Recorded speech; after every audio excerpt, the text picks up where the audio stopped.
What's up YouTube, this is Joe from Zephyr Wargames, and I'm going to bring to you guys the update to Altergeist. So I'm doing this on the Dev Pros because unfortunately, as the point of recording this video, Flood is coming up this week, but I haven't got all the cards yet, and so I thought to get you guys all ready, hyped and ready, for when the set officially drops, I'm going to give you guys a deck profile on them. So unfortunately I cannot do any combos because this is a very style orientated deck.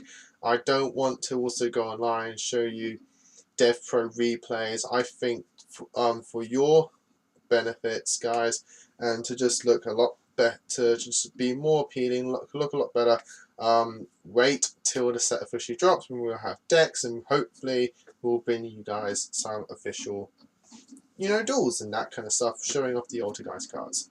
So let me run through my personal build, which I'm thinking could work, could not, who knows, we'll see how it goes.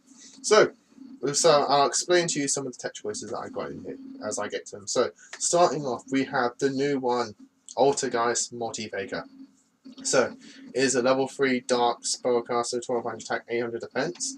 And if you activate a trap card, you can special summon this card from your hand. And if this card is special summoned, you can special summon Altergeist monster from your deck in defense position except Multi-Faker. You cannot special summon monsters until you activate this effect except Altergeist monsters. You can only use each effect of Multi-Faker once per turn.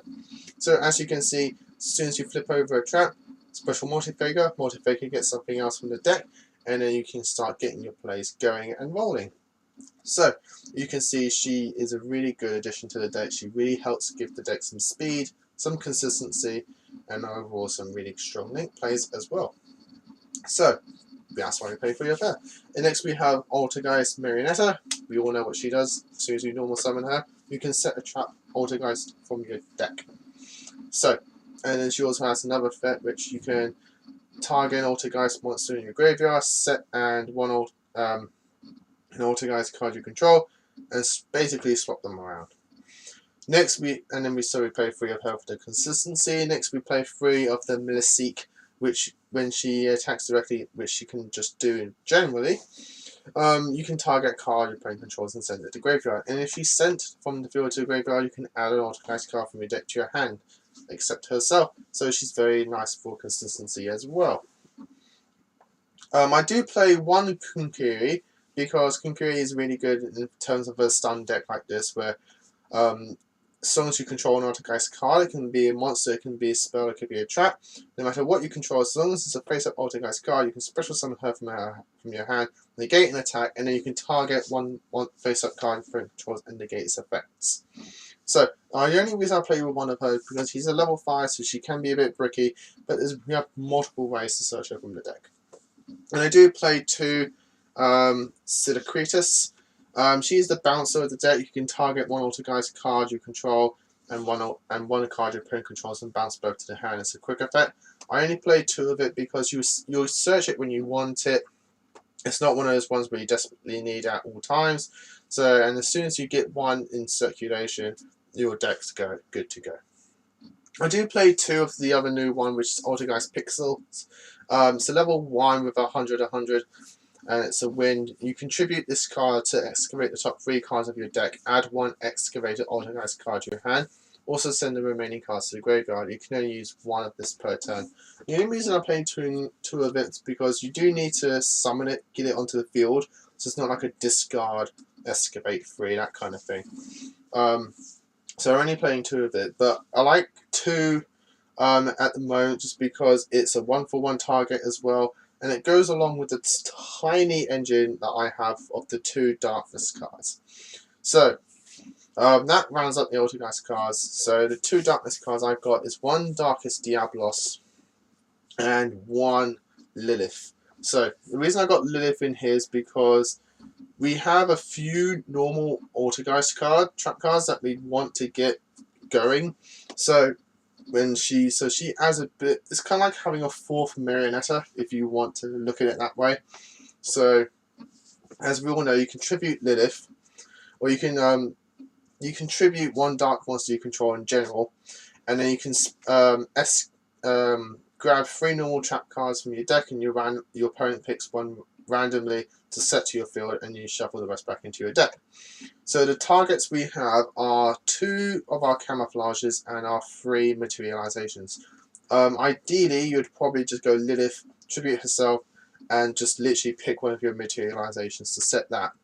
And then you've already got your like Call of the Haunted and your Trap Revival back already in circulations.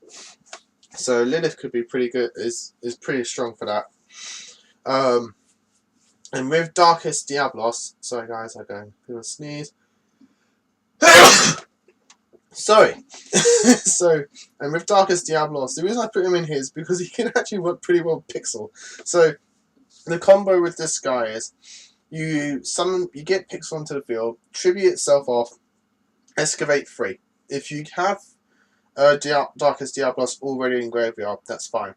But one thing that I believe works in terms of chains, because Darkest Diablos works kind of like what is it? It's the pendulum monster. I can't remember what it's called now. Oh god. Sorry guys, I cannot remember it. But he works in a separate chain, as far as I know. So you contribute Pixel. If you excavate Darkest Diablos within the 3 that you excavated, pick the Altergeist card. Darkest Diablos and the other card go to graveyard, and then Darkest Diablos will actually activate and special summon himself back. So you've got a pretty good synergy there. So which is why I've only got these 2 out, because I don't want to start bricking with them. So that's why they're in here. So that rounds up the monsters. Sorry, that was a long explanation, but a lot of new cards in there. For spells, 1 for 1. I have 5 targets in the deck, so that's all pretty good. Spellbook of Knowledge, everything except these 2 guys are spellcasters, so it's a bit of consistency there. I do play 2 secrets to search it. I don't play Blue Boy because this deck requires too many normal summons in the deck, and I don't want to be summoning Blue Boy to do that. 3 Called by the Graves. Hand traps can hurt this deck a lot because a lot of our cards search and that kind of thing, so we play Called by the Graves just to stop those hand traps. I play 1 Foolish Burial of Goods because some of these trap cards do like to be in the graveyard and have a lot of separate abilities in the graveyard, especially our camouflage. So I do play 1 Goods for that. 1 Regular Key and 1 Monster Reborn to round up the spells. With traps, 2 Personal Spoofings. Literally swap an Altergeist card for a different one. So this is how we can search our like 1-offs and 2-offs and that kind of stuff. 3 Materializations. I've explained this card already, so I'll call the Haunted. One of the new Altergeist Imolith is kind of like a monster trap in a way, in its own way. So special summon this card as an effect monster, spellcaster light, level 4,000, 1400, and 1800.